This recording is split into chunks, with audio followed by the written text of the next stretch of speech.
Ocean gate की Titan submarine ने अपना सफ़र कनाडा के सेंट जॉन पोर्ट से शुरू किया। जिस लोकेशन पे इसको ओशन के अंदर ड्राइव करना था, ये सेंट जॉन से 700 किलोमीटर दूर नॉर्थ अटलांटिक ओशन में थी। इस पॉइंट पर ठंडे पानी के नीचे ओशन की गहराइयों में टाइटैनिक का शिपरेक भी मौजूद है। सैटरडे 17 जून 2023 को यह सफ़र शुरू किया गया और प्लान के मुताबिक अगले दिन संडे सुबह 8 बजे टाइटन को पानी में उतारा जाना था। आपको यह बता दें कि ड्राइव से पहले टाइटन के में एक मसला नोटिस किया गया था, लेकिन उसके बावजूद भी अपनी जान दांव पर लगाकर इसको पानी में उतार दिया गया। वो क्या मसला था और आखिर पता होने के बावजूद भी ये खतरा क्यों मोल लिया गया? इस सफ़र में टोटल 5 लोग मौजूद थे, जिसमें एक्शन एविएशन के फाउंडर हार्डिंग भी मौजूद थे, जिन्होंने जेफ बेजोस के साथ स्पेस में भी ट्रैवल किया था। दूसरे नंबर पर स्टॉकटन रश, जो कि ओशन गेट के सीईओ भी थे। ये अमेरिकन कंपनी ओशन टूरिज्म के लिए सबमर्सिबल सफ़र करवाती है। तीसरे नंबर पर 77 साल के आप ऑल हेनरी थे, जिन्होंने पहले भी टाइटैनिक को विज़िट किया था। ये शिपरेक के एक्सपर्ट भी थे और इन्हें टाइटैनिक के बिखरे हुए पार्ट्स की काफ़ी जानकारी थी। आखिर में पाकिस्तान बिजनेस टाइकून शहजादा दाऊद और उसके बेटे सुलेमान के साथ भी सबमरीन का हिस्सा थे।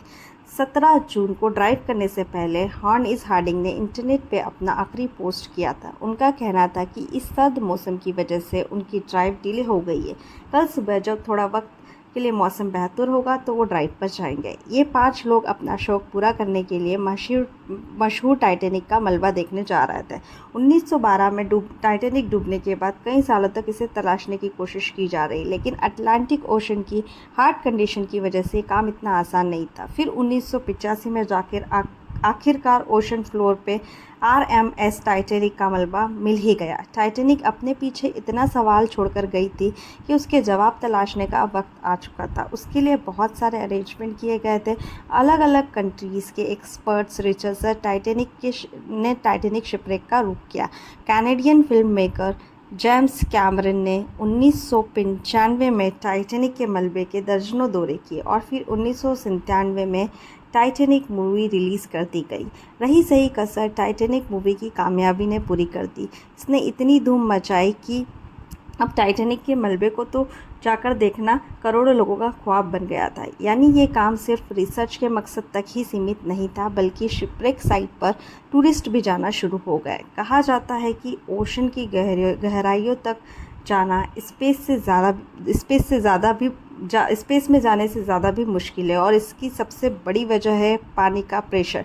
टाइटैनिक शिपरेक की सतह से 4000 मीटर यानी 4 किलोमीटर नीचे है। इसकी गहराइयों को इमेजिन करना है तो आप बुर्ज खलीफा को देखें और समझ लें कि टाइटैनिक का मलबा समंदर में करीब 5 टाइम्स खलीफा की हाइट जितने नीचे है। इस गहराई को पानी का प्रेशर 5800 psi होता है। ये उतना ही प्रेशर है जितना कि एक इंसान के पूरे जिस्म पर नहीं, बल्कि 1 स्क्वायर इंच हिस्से पर एक हाथी खड़ा कर दिया जाए तो आप अंदाज़ा लगा लें कि सबमरीन के कितने स्क्वायर इंच होंगे और उसे कितना ज़्यादा प्रेशर पड़ता होगा। खैर, संडे 18 जून 2023 दोपहर 12 बजे सबमरीन का सफ़र स्टार्ट हुआ। नॉर्मली टाइटैनिक तक पहुंचने में 2 घंटे लगते हैं, लेकिन 1 घंटा 45 मिनट के बाद ही मदरशिप बॉलर ब्रेंस, जो कि ऊपर वेट कर रही थी, उनका सबमरीन से संपर्क टूट गया। टाइटैनिक को 2 घंटे लगते थे पहुंचने में, बट उसके 15 मिनट पहले ही संपर्क टूटने का मतलब है सबमरीन टाइटैनिक के काफ़ी करीब पहुंच चुकी होगी।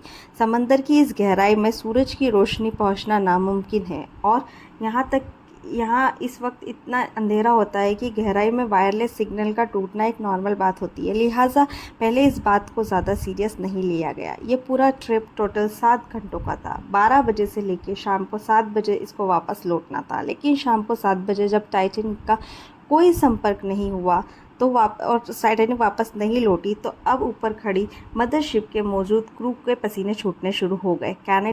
सर्च वेसल पोलर प्रिंस ने टाइटन की तलाश शुरू कर दी। 9:40 पे उन्होंने US कास्ट गार्ड से कांटेक्ट करके मदद मांगी। अगले दिन मंडे को US और कैनेडियन शिप्स और प्लेन्स ने पूरे एरिया में एक प्रॉपर सर्च ऑपरेशन शुरू किया।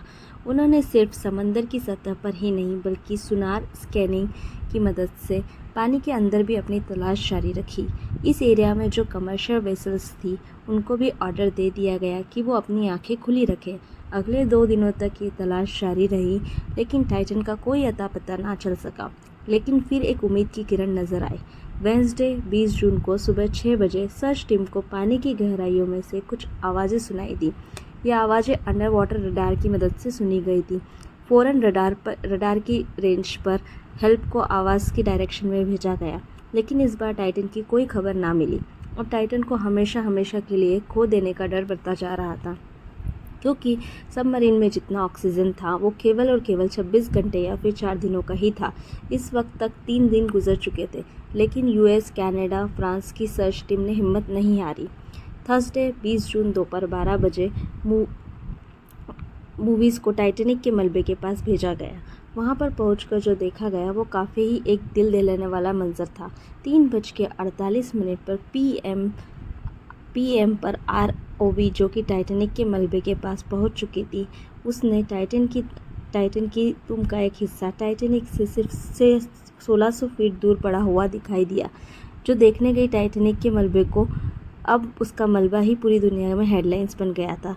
इसका सिर्फ एक ही मतलब था कि सबमरीन पानी का प्रेशर बर्दाश्त न कर सका और समंदर की गहराइयों में ही फट गई। इस खबर ने पूरी दुनिया में जैसे हलचल सी मचा दी। ओशन गेट की सेफ्टी पर कई सवाल खड़े किए गए। ओशन गेट के सीईओ स्टॉकटन रश, जो कि इस खुद वाक़ये में अपनी जान गंवा बैठे थे, उन्होंने 2021 में कहा था कि वो जानते हैं उन्होंने टाइटन को बनाते वक्त कुछ रूल्स तोड़े हैं, क्योंकि उन्होंने टाइटन को स्टील से नहीं बल्कि एविएशन ग्रेड कार्बन फाइबर की मदद से बनाया है। पर वो इंडस्ट्री में कुछ नई इनोवेशंस करना चाहते थे, तभी इस स्टील को रिप्लेस करके कार्बन फाइबर का इस्तेमाल किया गया था। पहली बार टाइटन को 5000 से लेकर 10,000 PAC के प्रेशर पर भी टेस्ट किया गया था, जिसमें वो पास हो गई थी। पर एक्सपर्ट का मानना है कि ओशन के अंदर हज़ारों किस्म की ताकतें सबमरीन पर पड़ती है, जिसमें ना सिर्फ प्रेशर बल्कि पानी का बहाव भी होता है, जो कि लहरों की वजह से पैदा होता है। इसके अलावा अंधेरे की वजह से भी ये हो सकता है कि कोई पत्थर या फिर समुद्री मलकूक सबमरीन से टकराया हो। कुछ भी हो, टाइटन की तबाही की एक वजह तो उसका कार्बन फाइबर था, लेकिन दूसरी वजह इसमें पहले से मौजूद क्रैक्स थे। जी हाँ, टाइटन सबमरीन 2019 में कार्ल स्टैनले नाम की एक बिजनेसमैन को लेकर भी गई थी। उस वक्त भी उसको ओशन गेट के सीईओ ही ऑपरेट कर रहे थे। कार्ल ने बताया कि सफ़र के दौरान जब वो नीचे जा रहे थे तो उन्हें टाइटन की बॉडी में से क्रैकिंग की आवाज़ सुनाई दी थी। उस वक्त इस आवाज़ पर ध्यान नहीं दिया गया, क्योंकि उनको ओशन गेट के सीईओ, जिन्होंने खुद ये सबमरीन डिज़ाइन की थी, उन पर कम्प्लीटली भरोसा था। लेकिन इस हादसे के बाद उन्होंने CNN को बताया कि शायद वो आवाज़ इस बात की वार्निंग थी कि टाइटन की बॉडी पानी के प्रेशर को बिल्कुल भी बर्दाश्त नहीं कर पा रही थी। अगर ये बात सच है तो इसमें कोई शक नहीं है कि टाइटन की बॉडी में क्रैक्स पहले से पड़ना शुरू हो गए थे, और शायद यही दूसरा रीज़न है जिसको नज़रअंदाज किया गया और आज इतना बड़ा हादसा हो गया। 2018 में ओशन गेट के एक एग्जीक्यूटिव ने टाइटन की कार्बन फाइबर बॉडी के खिलाफ आवाज़ उठाई थी। उनका कहना था कि ये मसला सबमरीन के फटने के सिर्फ चंद मिलीसेकंड पहले ही पता चलेगा, और हकीकत में भी आज ऐसा ही हुआ, जिससे गहराई में टाइटन फटा है। एक्सपर्ट का कहना है कि इसको फटने में केवल 0.3 सेकेंड्स लगे होंगे। 0.3